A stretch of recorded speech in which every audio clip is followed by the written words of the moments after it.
Hello all. Hello everybody. Welcome to another episode of Burgess&Son. What is this, episode 4?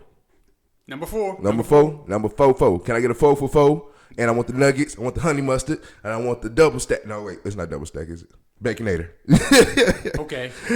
Anyway. Hello everybody. Welcome to another episode of Burgess&Son. We are here, father and son, like father and son. Once again, we are here to bring you the sports world, what's happening in the week, and prepare you for what's going to happen next week.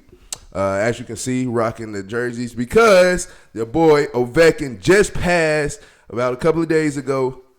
The great Wayne Gretzky, most goals all time. Okay, first of all, congratulations to Alex Ovechkin. Hell of a career, a long career. You and LeBron are beating the odds of having and Tom Brady of having longevity careers. Before we get into it, anything you want to say about the passing of the great Wes Gretzky, or him passing Wayne Gretzky? Yeah, first thing is Wayne Gretzky ain't late. He's very much alive. Yeah. But I guess what I would ask, especially to a young buck who never really saw Wayne Gretzky, what do you think's more impressive, that Wayne Gretzky's record got passed by Ovechkin, or that Kareem Abdul-Jabbar's record got passed by LeBron James? Ooh, that is a good one. I don't know. It's both sides that you can have, good arguments for both of them. Me personally, I think that Ovechkin's record is more impressive because of the longevity in a contact sport. Because you don't see hockey players. Hockey players kind of got the longevity like football players, but they play the schedule of basketball. Like, 82 games, the playoffs, seven game series in a contact sport is crazy. So he's been through all of that and still playing and passed it. So I say more impressive is Ovechkin, but the most legendary would be LeBron's. And so picking the most impressive, I got Ovechkin passing Gretzky. Is the most impressive one to me. What about you?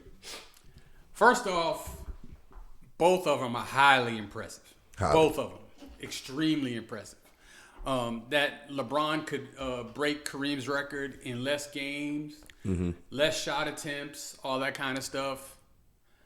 Extremely impressive. Ovechkin also broke the record, the goal scoring record, with one less game played. So, Wayne Gretzky? I mean, yeah, it's definitely a legit record. Not being all that knowledgeable on hockey, I will be honest about that. I still think Ovechkin's record is actually more impressive. Oh, wow. Okay. Gretzky dominated. Like, even though this record has been passed, I think people who know hockey would still consider Gretzky far and away the better player. Yeah. As far as in hockey with the points record, which is combining goals and assists, Ovechkin is never going to see that. Yeah. Never. No one probably is ever going to see that record. It's untouchable. It's one of the few untouchable records in sports. But to get that goal record, extremely impressive. And as great as Gretzky was, he did it in less games. I got to give the nod to Ovechkin on this one. Highly, highly impressive. Once again, not the most huge hockey fan ever. But, I mean, as a kid, I did watch some games, and I've seen games live, and I see how physical hockey is in person. That's why it's so surprising to me, the games they play. It's kind of brutal, yeah. And a lot of times when you're the primary goal scorer for your team, which obviously both of them were, you're a target. To get just absolutely beheaded by the opponent. So not only the longevity, but the heart to keep, playing and doing. Yeah, going into the middle and looking and asking for the puck when you know that there's 3 guys waiting for you to get it so they can just level you. You know what I think should happen in other sports? Just like, and I love it for hockey. First of all, it's impressive to really skate on ice. Yeah.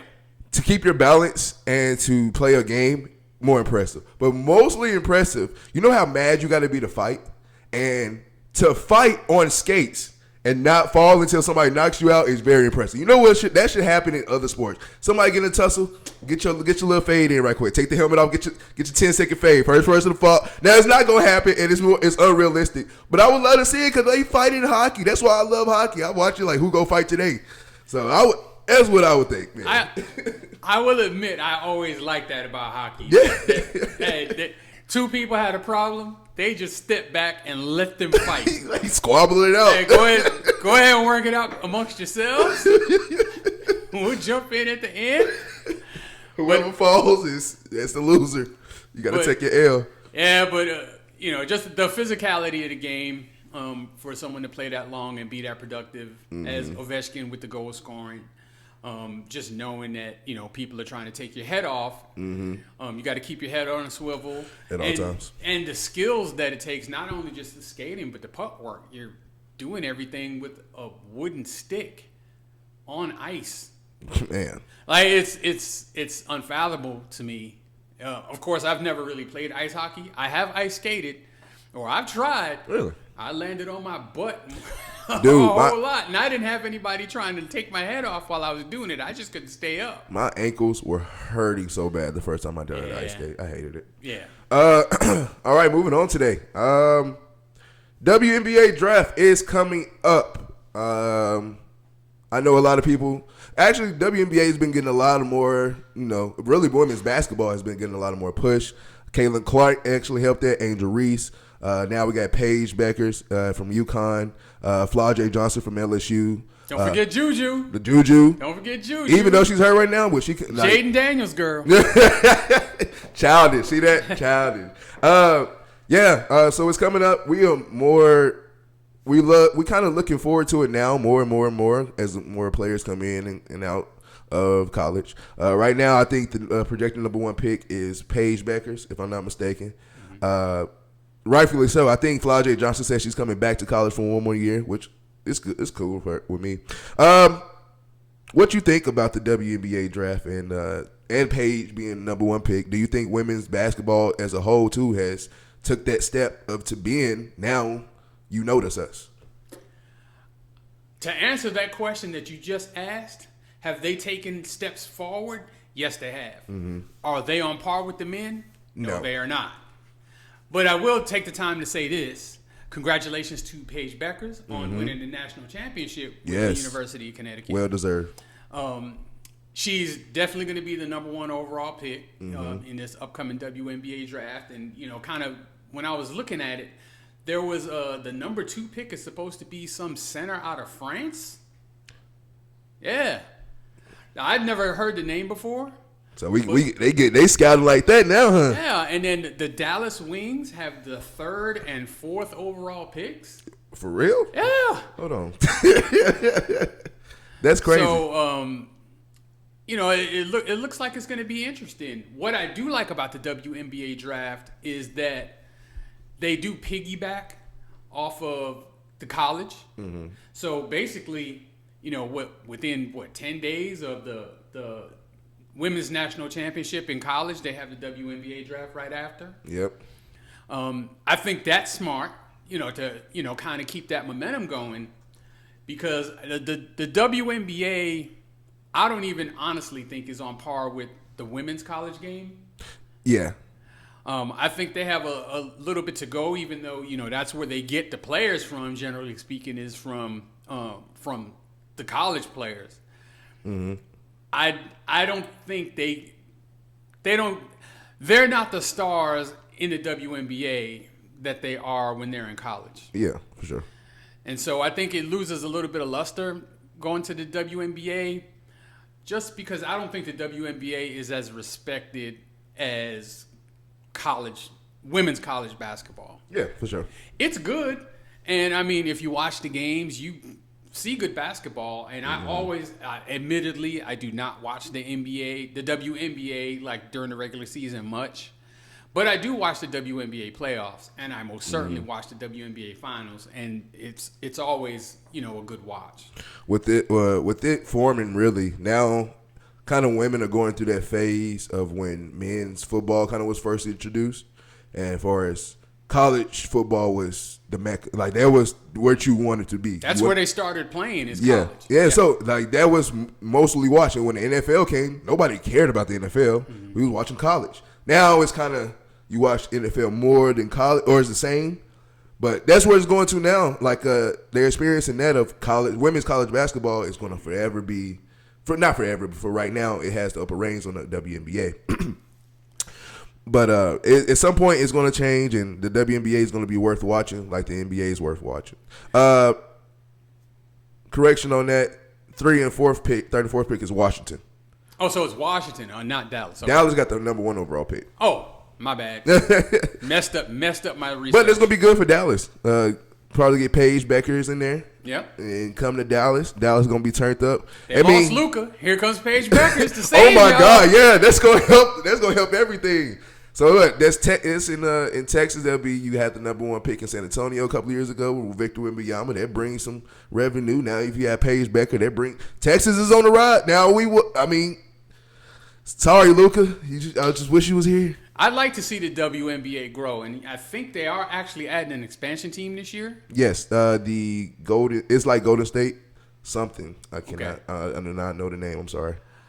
Just as a person who is realistic and has something of a mind for business, I don't know if it's wise to expand while as a league they're losing money. Yeah, but I kind of understand why they want to do it. Yeah.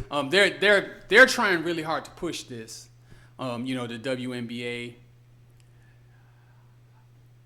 I think they should do it similar to how the NBA does it, as far as focusing on the stars, like Caitlin Clark. Yep.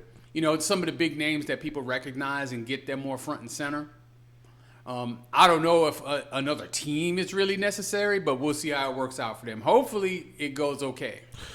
Hopefully. Now, what I would say is I got one little scenario that I think should happen. Now, as you just brought up, it's probably not wise to try to expand as you're trying to build up your, the WNBA itself. So what I would want to happen is, and I don't want to say it, and then, maybe it does happen, and then you kind of look at it as a conspiracy theory, everything's playing. I would look, as a WNBA, I will look into this. Also, as the Indiana Fever, I will look into this. If I'm the Indiana Fever, of course, I'm looking at Caitlin Clark is untouchable, of course. Aaliyah Boston is untouchable. Outside of that, everybody should be free game. I would give whatever you want to Dallas to get Paige Beckers into Indiana to play with Caitlin Clark and Aaliyah Boston. Only reason I would say that is now that can help bring revenue to the WNBA. People already are selling out because of Caitlin Clark. So you got 2 women that are like that. That can literally be the Golden State of women. You have the Splash Sisters with Caitlin Clark and Paige Beckers, and then you got Aaliyah Boston, who is just like a Draymond Green for women. Takes good screens, play good defense, is the middleman and is the glue of that team. That would be like the legit Big 3 Golden State Warriors of WNBA, and that would gain the revenue. That would gain the eyes. Everybody would be watching. Everybody would want to watch that and would go to the games. That's just what I would do. Well, for the Indiana Fever, obviously, it would be an outstanding move. However, for the WNBA, I think it would be an absolutely crazy move, and I'm going to explain why. So you're trying to expand the league. You're trying to get more eyeballs on the league as a whole. Mm-hmm. So your 2 most marketable players are potentially Paige Beckers and already Caitlin Clark. You can't have them on the same team. You got to have them playing against each other. Yeah, for sure. What you want to do is you want to kind of hype up maybe a rivalry between those 2, so that when those games are played, it's must-see TV. Like when Angel Reese played Caitlin Clark in the WNBA in the regular season, those are must-see TV. Those games are hyped up. Yep. If you have them all on one team, then you're probably going to have one team dominate the league. You're going to tune out maybe the rest of the league. I don't know if that's how you actually expand it. Well, I wouldn't say that, because I would look at New York Liberty, who just won the title with Breonna Stewart and Sabrina.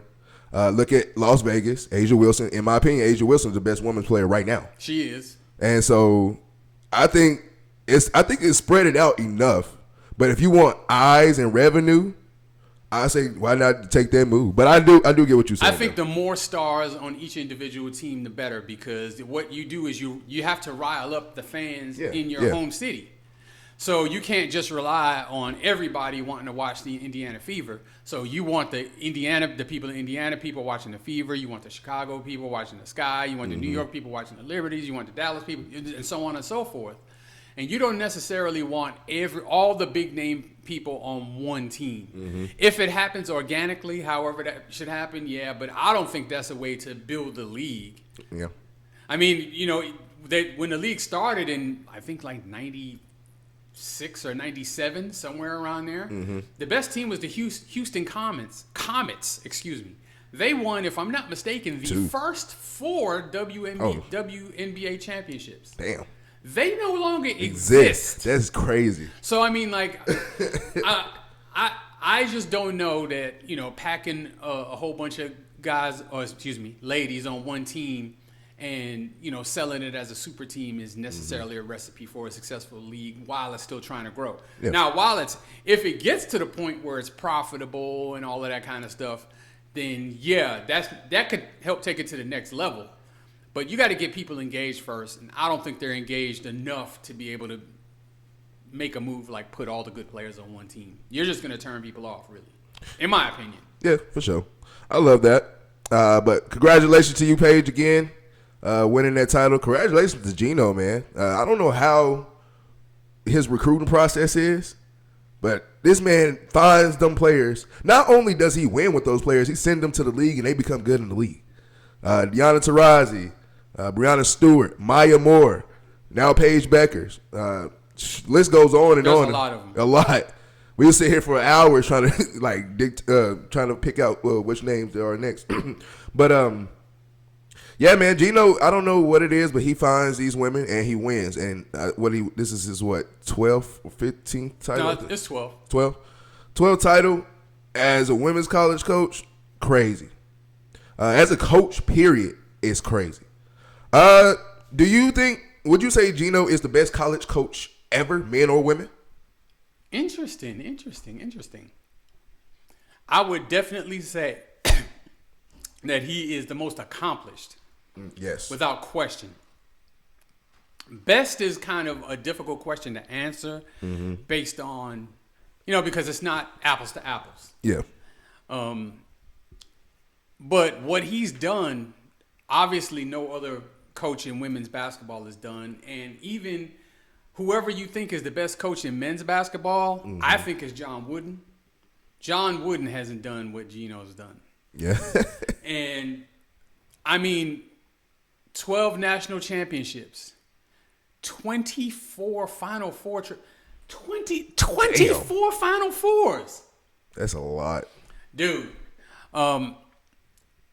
I would say just if you're from the outside looking in, he's just the most successful coach in college basketball history.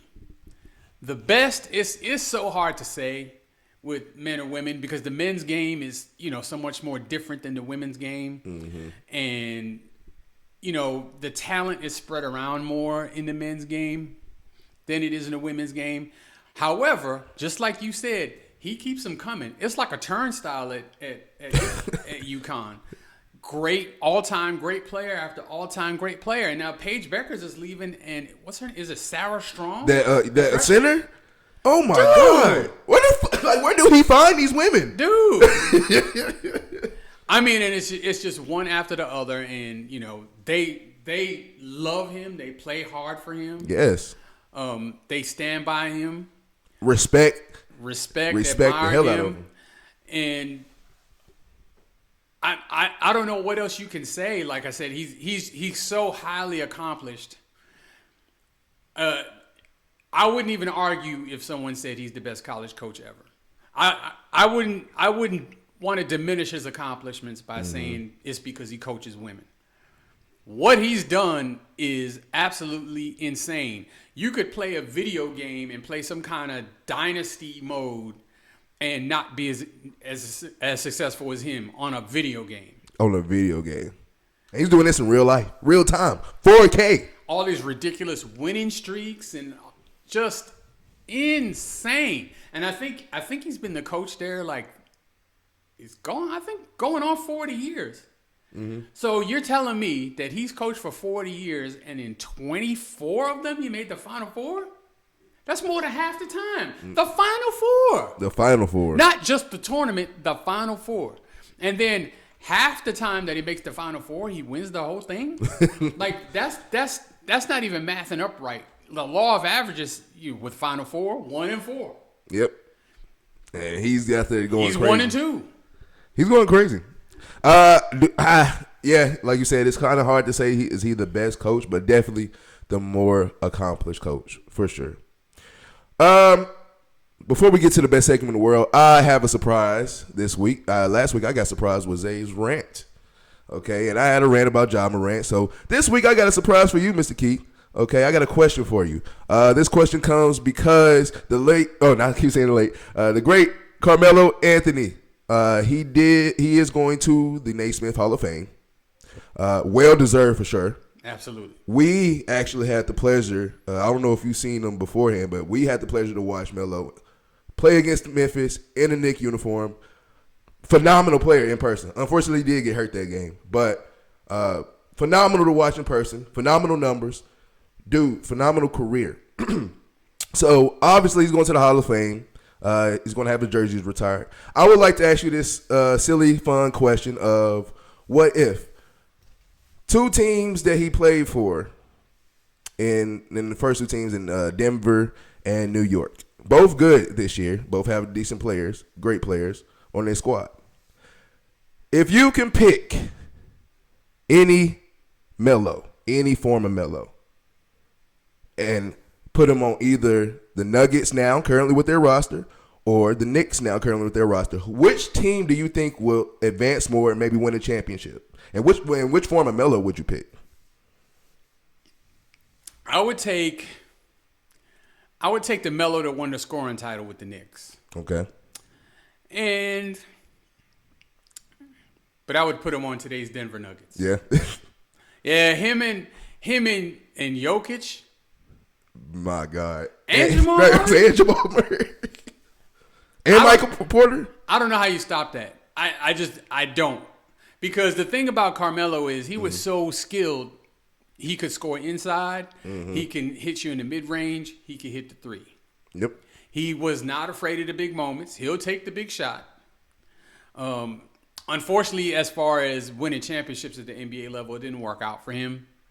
I think when he was in Denver, of course, he ran into Kobe. All the time. Once he got with the Knicks, he was over there with the Heat and the Celtics, and he couldn't get past either one of those. Mm-hmm. Not necessarily his fault, but I would put him on today's Denver Nuggets and watch them dominate and probably... They will win multiple championships. Yeah, and but I'm just thinking about this year. I'm thinking they would unquestionably be the favorite, even over the Celtics. I would pick them to beat the Celtics. That matchup, Denver team with that former Melo on them right now would be a perfect matchup for the Celtics right now. Because Melo will go against JT. We know that. Mm-hmm. That would be crazy. And then you got Jamal Murray. I think Jaylen Brown will take that responsibility. Oh, no, it would be Drew Holiday, I say, probably. And then, of course, the two foreign boys in the middle, Jokic and Porzingis. That would be a crazy matchup. I think Denver wins that, though. Ooh. 7? It has to go 7. I think it's 5 or 6. Oh, no, I wouldn't do that. I think I'm not going to say Boston's going to lay down and that they're absolutely no competition, but I don't think they can hang with them. First thing you would get a Russell Westbrook off the floor a little bit and get him more on the bench. But as long as Jamal Murray, because I think that's probably the one player that would really need to make an adjustment. Mm-hmm. As long as he can make the adjustment, I think Denver would absolutely be unstoppable. And Carmelo wasn't the greatest defensive player ever, but he made you work so hard against him that he diminished your offense that way. Like his body was so big and he knew how to use his body. He was big, dude. He's thick. He's a huge dude. And strong. And I mean, like, when he was in college, he won a national championship as a freshman, and he was just bigger and better than everybody. Mm-hmm. And if I remember right, he actually wanted to stay in college, and the coach was even like, "Hell, dude, you won a national championship. Take your ass. Go." So, Melo on this version of the Nuggets, that's championships. Yeah. All right, it was fun. Gave you a surprise question right there. Now, on to the best segment in the world, soon to be known to everybody, the best segment in the world, Way Back Wonder, where, of course, the OG tells me, the young buck, some stories about what back in the days. And which athlete we have today? Today's Way Back Wonder is the great Bo Jackson. Bo, you don't know Bo? But Bo knows. Bo, I think he has a valid argument as the greatest athlete that's ever walked the face of the planet. Dude. The combination of size and speed in one human being was just absolutely insane. Unfair. And then, obviously, the hand-eye coordination, because he was a really good baseball player, too. Mm-hmm. And anyone that has ever... any baseball player that's ever talked about Bo always marveled about how fast and strong he was, and that if he dedicated himself 100% of the time to baseball, when he was younger and healthier before he got hurt in the NFL, that he could have been a Hall of Famer. And I don't doubt it for an instant. Yeah. But let's take a look at Bo Jackson. Okay. So, of course, he burst onto the scene at Auburn. As one of the greatest running backs, arguably the greatest running back the SEC has ever seen, and that's saying something when A, you think about the SEC, and B, you think about some of the running backs that have come out of the SEC. For sure. He carried his teams. He was the offense, and he could not be stopped. So he won a Heisman Trophy at Auburn while simultaneously also playing baseball for the baseball team at Auburn. That is a lot. So we know that he went on in the NFL and played for I believe it was the Los Angeles Raiders at the time. Yeah, Raiders, right? And he played baseball actually first. He went and played baseball first. He started with the Kansas City Royals, and then he played with the Chicago White Sox and a couple of other teams after that. One of the craziest stats I've ever seen is that in the same year, he hit 32 home runs and drove in 105 runs in baseball, then went into the NFL and averaged 5.5 yards a carry. Jesus Christ. We all know about, what he did in the NFL before he got hurt, just either running over people or just running so quickly past them. He was absolutely amazing to watch. He was must-see TV. If he hadn't have got hurt and, if he would have dedicated himself one way or the other to either one of those sports, definitely an easy Hall of Famer in football. Baseball, I think, would have been more difficult for him, but I think he obviously had the athleticism. He just had to fine-tune it. Yeah. But, I mean, he was so great. Just... ran like a deer and was built like a linebacker. You could not run with him, and you couldn't out-muscle him. It's like a Derrick Henry, but... If you've ever heard of Brian Bosworth, yes. Ask Brian Bosworth what it's like to try and tackle Bo Jackson. I think I've seen that documentary before, the Bosworth one. Bosworth, coming out of Oklahoma, was a great, great linebacker. But Bo Jackson made him look like a toddler, just running him over on the way to the end zone. And Bo Jackson would rip off these 90-yard runs like it wasn't anything. you've heard the term, if we're even, I'm leaving. You couldn't even get even with Bo. He just blow past you from the get-go, and there is no even. He's just leaving. You're not going to see him. And, I mean, he would just run right straight through the end zone, right out the tunnel. I mean, it was great to watch. Out the tunnel, I remember that one. I remember watching that one. He got hurt, I believe something, dislocated hip is what happened. He got hurt in a game against the Cincinnati Bengals. Never played football again. So with that injury, I heard that basically he kind of was so strong, he kind of did that to himself. Yes. So he was so strong that he actually he dislocated his own hip. God bless. And it cost him his speed and explosiveness, and he was never able to play football again. He did continue to play baseball, but he was out of baseball, I think, for at least a year. I think he missed the entire baseball season and obviously never played football again. Yeah. But here's an interesting tidbit about Bo Jackson. Now, remember I told you he played for the Los Angeles Raiders. Yes. Did you know he was actually drafted originally by the Tampa Bay Buccaneers? The Tampa Bay Buccaneers? Tampa Bay Buccaneers. Ugh. No. I thought he was always on the Raiders. He was. That's the only NFL team he played for, but he was actually drafted by the Tampa Bay Buccaneers. So what happened was after his senior year, he wins the Heisman. He's the obvious number 1 overall pick. There's not even a question. Tampa Bay Buccaneers have the number 1 overall pick. So they fly him to Tampa Bay to meet with them after football season, but months before the draft. Yeah. So what happened was that trip that they paid for on his behalf, that trip was an improper benefit according to the NCAA. And this is way back NCAA. So this is 1985 or so.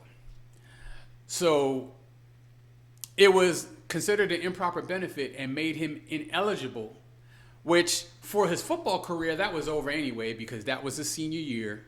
He had just played his senior year in football. That was over. But the baseball season was upcoming. Mm-hmm. And he couldn't play baseball.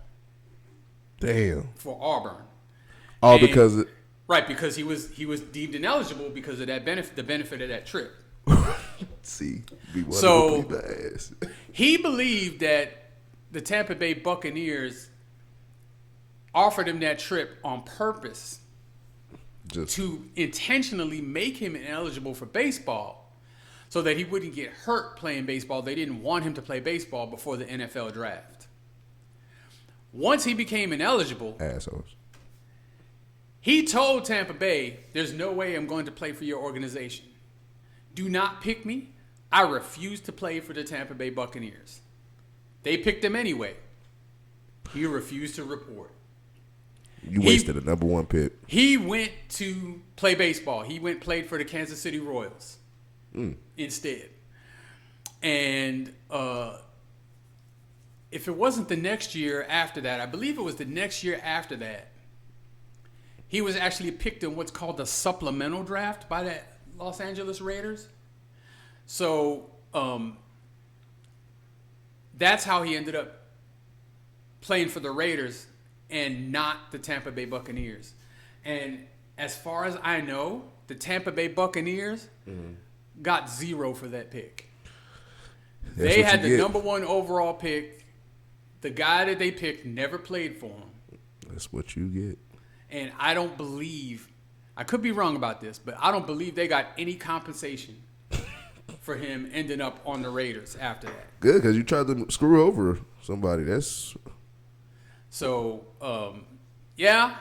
think about what could have happened with the Tampa Bay Buccaneers. And at that time, they were bad. Look, obviously, they had the number 1 pick. They were terrible. You put Bo Jackson on that team, they're immediately relevant. And if they have any competence whatsoever in their front office, they can build a team around Bo Jackson and maybe have some success. But I think blowing that number 1 pick set them back a few years. But it's something that, of course, I lived through it at the time. I was a kid. I was maybe, I was definitely in high school or something like that. But I 100% remember him getting picked by the Bucks. However, never playing for the Bucks. Oh. So, like, never played for the Bucks. We gonna get into that one. That was a good one. Always good doing the way back wonders. A couple of questions, like I always do. First of all, you said he got picked next in the what was it? The supplemental draft. What is that exactly? So they don't do it anymore. But after the regular NFL draft, they used to have actually a second draft where if a player's circumstance had changed, a team could pick them in the supplemental draft. So it wasn't necessarily a draft order. But what the team would do is say, well, Bo Jackson wasn't available for the first draft, but he's available now. We'd like to forfeit our next year's second round pick to pick him. Okay. And so I don't know what pick they gave up to draft him with the supplemental draft. If it was a first round pick, it was still worth it. Yeah. Unfortunately, he didn't have a long career, and he was split in time, so he was never a full time NFL player. But he was still making Pro Bowls and all that kind of stuff. Playing 9-10 games a year. That's how great he was. And so, he was in the backfield with, it was him and Marcus Allen. That's arguably the greatest tandem. It's definitely the best tandem I've ever seen. Out of all running back duos, yeah, that's the only one I can say that. It's the best one I've ever seen. And, Marcus Allen, even sort of took a back seat. Yeah. I'm great, but I'm not this guy. Yeah, I'm not him. I would say for real, as far as seeing it in person, I would say for me, I understand Bo Jackson and Marcus Allen all time, yes. But for me, in my own two eyes, when I saw Chris Johnson and Lindell White together, that was phenomenal.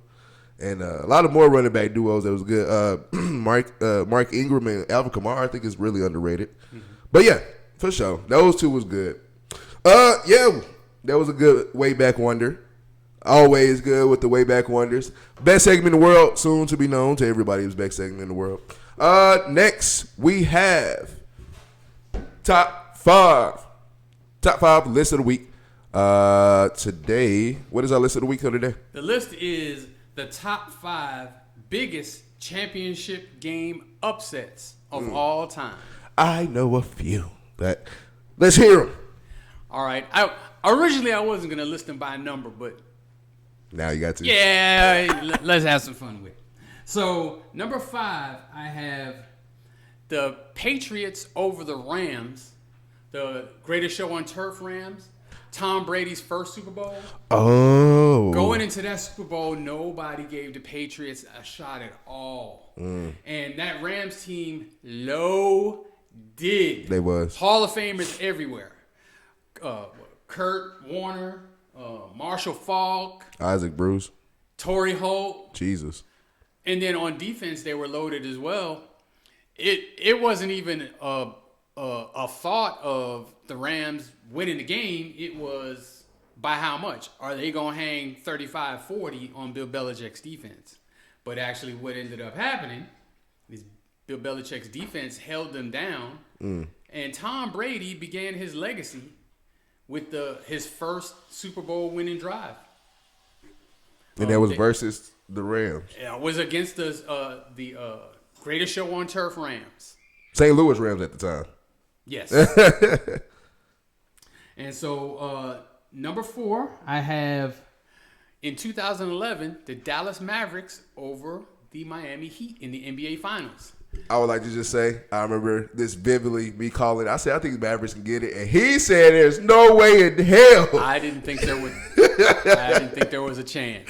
Oh, so man, good time. That was the big 3 Heat. Yep. LeBron, their first year Wade, together, right? And Bosh. Was it their first season together? It was their first season together. Mm-hmm. And they absolutely, of course, that's infamous for LeBron choking. Yeah. In those, I believe, games 5, 6, and 7. like where he just played terrible in the fourth quarter, and all 14 games were close, and the Heat lost, I believe, 3 of those games. Yeah. So Dirk Nowitzki with, a past his prime Jay Kidd, a past his prime Sean Marion, a past his prime, what's the Jet? Jason Terry. Yeah.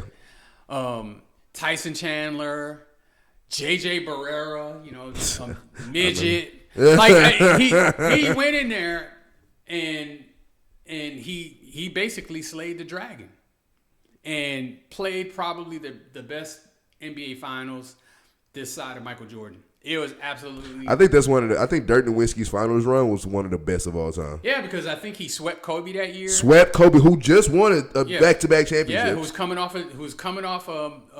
back-to-backs. Portland was in the first round with LaMarcus Aldridge, Brandon Roy before the knee injuries. Who'd they get in the conference finals? That was a good team too. Was it? Oh, OKC with KD. Yep. KD Russ and sat them down 4-1. So I mean, that run was just phenomenal. But at least me and I think the rest of the world thought that the Heat had that locked up, and it was 2-1 after 3 games, and really should have been 3-0 Heat because if you remember, I think they blew game 2. Yeah. And so it should have been 3-0 Heat. This one should have actually been a sweep to the Heat. Should have been. But nope. Dirk had other ideas, so that's number 4. Number 3 is going way back. Way, way, way back. We're talking about Super Bowl III. Oh, wow. The New York Jets versus the Baltimore Colts. This is Joe Namath's Super Bowl, the one where he guaranteed that they would win. So I'm going to try and set the stage a little bit because even I wasn't alive then. I just, as a fan, found out about it, of course, later. But back then, the leagues weren't even merged. So there was the NFL and then there was the AFL. Mm-hmm. The NFL was like the granddaddy league, like the league that had been there forever. Mm-hmm. And they were considered demonstratively way much better. Yeah. And the Jets were kind of upstart, even in the AFL. They were good, and they won their league's championship by upset. But going into I think even then they didn't call it Super Bowl yet. But they had those two league champions pitted against each other, and the Colts were a heavy favorite. Mm-hmm. They had Johnny Unitas. If you've never heard of him, he's one of the greatest quarterbacks that's ever played, and has kind of set the table for a lot of the great quarterback play that you see nowadays. Mm-hmm. He was Joe Montana before Joe Montana. Okay. And some of the other great players that had on that team, a whole list of Hall of Famers, against this upstart group with Joe Namath, who was more famous for talking a bunch of trash than actually winning football games. And they won that game. And the New York Jets are still living off that Super Bowl because they haven't sniffed one since then. Damn. But the impact of that game kind of showed that the AFL was kind of on par with the NFL. And it kind of kicked in to gear a merger where all those teams became one league and everybody was in the NFL. And that's where we have the NFL today. Right. So a lot of these AFC teams, they were AFL teams at that time. And now it's consolidated all into one league. That game had as much to do with the leagues consolidating as anything else. Mm-hmm. So number 2, Super Bowl III, Jets over Colts. Number 2 is not a team sport. But no matter who you are, you remember where you were when you heard this. If you were alive then, which I know you were not. But I remember 1990 in my dorm room at Florida A&M University. Hey, shout out Florida A&M. Shout out Rattlers. Mike Tyson loses the heavyweight championship to Buster Douglas. Now, Mike was from Brooklyn. I'm also from New York, so big fan already. Plus, Mike Tyson was the biggest star in the world at the time. Mm-hmm. It was Mike Tyson, Michael Jordan, Michael Jackson. It was the 3 Mikes. Those were the 3 biggest stars on planet Earth at that time. And if you catch them all in one room, you know some bullshit happened. Mike was absolutely killing people at that point. He was the heavyweight champion, undisputed, and he hadn't even really had a competitive fight yet. Like, he was just absolutely embarrassing the competition. And he came into this fight with Buster Douglas, who was kind of a journeyman. He fought for the title, I believe, once before and got beat. You know, he was, you know, kind of a fighter that showed promise early in his career, but it never really panned out. Yeah. And he was a 42-1 underdog that night. Dang. That fight was so inconsequential that me personally, and a lot of people that I knew, didn't even know Mike Tyson was fighting that night. Damn. Because the fight it was a non-issue. Who's Buster Douglas? None of us had ever heard of Buster Douglas. Damn. And so we're going about our normal, you know, Saturday night or whatever, and then the next morning I wake up and it's all over the news that Mike Tyson got knocked out. And I'm like, I didn't even know he was fighting. How'd he get knocked out? Knocked out by what? Like, if Robin Givens drug him or something? Like, knocked out? What do you mean? And then, of course, you know, I think the next week HBO had the fight on. So, you know, all my classmates and dorm mates, we were all in the, you know, downstairs in the lobby watching the fight. And even though we knew what was going to happen, we couldn't believe our eyes. This wasn't like some lucky one punch kind of caught Mike Tyson off guard type of fight. He whooped Mike Tyson's ass from beginning to end of that fight. Absolutely. And then when he finally laid him out, it was almost like if you didn't know it was Mike Tyson, you was like, that's the inevitable finish for this fight because he just got dominated. Mm-hmm. Nobody had ever seen Mike take that kind of an ass whooping before. Getting his ass whooped. Interesting tidbit in that fight, he had gone into that fight so overconfident that he didn't even have the proper tools that a fighter would have in the corner. So, of course, like I said, he was getting his ass whooped. And he started having swelling on his face, swelling over his eye. Damn. And one of his eyes actually started to close. They didn't have ice. They didn't have an inswell, which, you know, an inswell is like a metal piece that you put in ice and then you rub it over an eye when they're in between rounds to keep the swelling down. He didn't even have one. They put water in a rubber glove. Water? And held it up to his eye in between rounds. Watch the footage. They went into that fight just knowing that Mike was going to obliterate this guy. And the actual opposite happened. Wow. He got absolutely dominated and knocked out. In fact, it's one of the most spectacular knockouts you can ever watch. Down goes Tyson. But the number one upset of them all, and this one broke my heart in 1,000 places, was Georgetown losing the national championship to Villanova. I want to say it was 85 or 86. It was somewhere around that time. Damn. Georgetown was like the consensus number one team. Going into that tournament, it was just who's going to play them, who's going to be playing against them in the Final Four because they're definitely going to make it. And can somebody even give them a game? They were that good. Damn. You know, that's Patrick Ewing. I believe they had Reggie Williams. They had some other really good players that went on to play in the NBA. Mm-hmm. And they lost to a Villanova team. Villanova's in the same conference with them. This is kind of the rise of Villanova. Everybody now knows and respects Villanova as a program. Yeah. At that time, not so much. So they were maybe like a 10 seed, a 9 seed, something like that. Damn. And, of course, every game that they played, they were upsetting somebody. So they upset. They ended up beating, I think, St. John's when St. John's had, like, Mark Jackson and Chris Mullin. And they beat them. Damn. So they get to the championship game, and it's against Georgetown, which, like, Georgetown's just a super heavy favorite. And Villanova played, like, the perfect game. They shot, if I remember right, 67% for the game. Damn. And I think they only won by 2.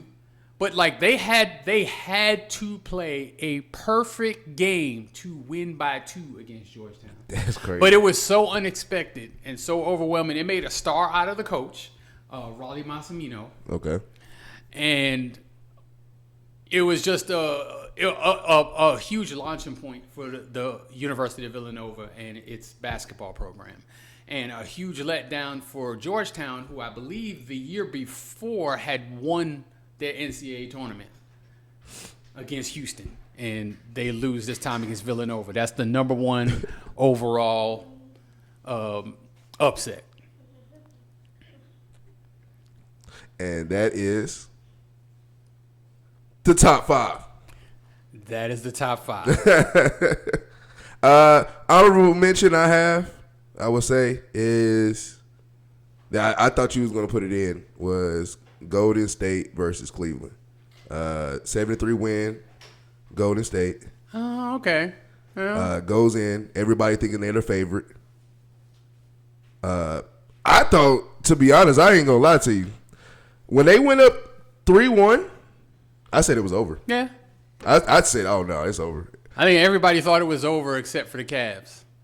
Oh, yeah, of course. Of course, you're not going to say, oh, it's over. You're going to just do what you need to do. But I say that's an honorable mention for me. Also, another honorable mention I would say is actually one of the teams that you said, Villanova. Villanova versus, was it North Carolina? I don't think that was that big an upset. I know what you're talking about. Are you talking about the one where that last Chris second Jenkins, shot? I think his name is, hit that Okay, it wasn't like the biggest upset. It's just that last second. At that time, I seen last second shots, but that was just. Yeah, that dude does not ever have to buy a drink or dinner in Philadelphia ever again in his life. In his life. He's good. He's taken care of. He's good. Yes. Another good top 5, another good episode. Thank you, Mr. Keith, for another good episode. We're going to get out of here, but guess what? It's WrestleMania week. WrestleMania will be this upcoming weekend on Saturday and Sunday. I will be watching. I will just tell him about it next week. But yeah, and it's in Vegas. So anybody that's going to be going to Vegas soon, especially for WrestleMania, be safe. If you're going to be watching WrestleMania, be safe. Everything that's coming up, playoffs start this upcoming week. I think actually, because who won today? Clippers just won. Clippers won. That was a crazy game.